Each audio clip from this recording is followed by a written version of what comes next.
Let's make adobo. Suka. Pentameter lang. Tauyo.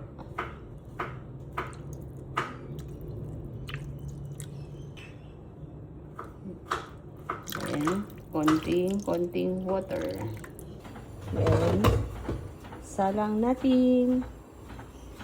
Pakuluin hanggang lumambot. Bilhin lang natin para mapantay ang luto.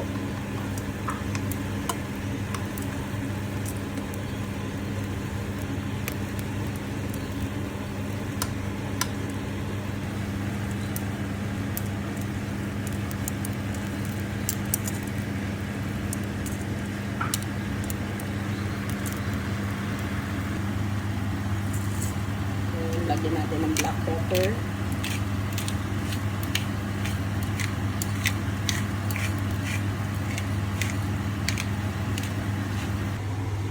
Okay, so para may shortcut tayo, instead na piprituhin natin yung manok, air fry natin para mas madali. So, lagay lang natin.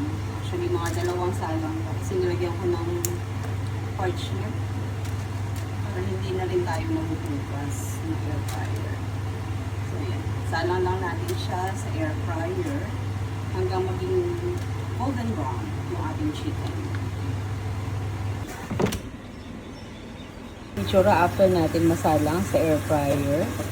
Ngayon, magdadagdag tayo ng konting water dun sa natirang sauce. Yan, konting water para lumambot lang. Then, mag-a-add din tayo ng konting soy sauce at saka konting vinegar. Kasi ang gagawin natin, after natin ma-air fry, papakuluan natin siya.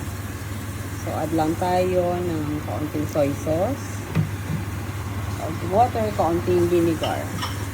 Then, isi-simmer natin siya hanggang mag-thicken yung sauce at lumambot yung ating manok. So, wag mo na haluin pag naglagay na tayo ng suka. Then, add tayo ng black pepper pa para mas masarap. Yan, after few minutes, nag-simmer na. So, halu-haluin lang natin para pantay yung luto.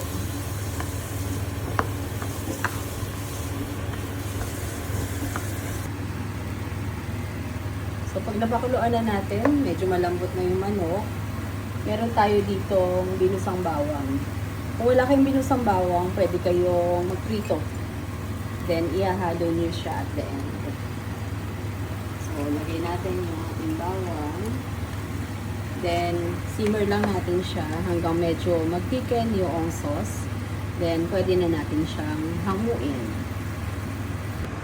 So, ready na to serve ang ating adobo.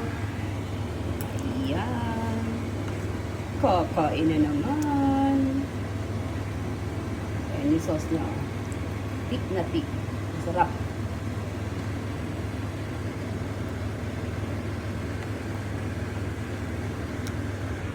Ito na ang ating chicken adobo.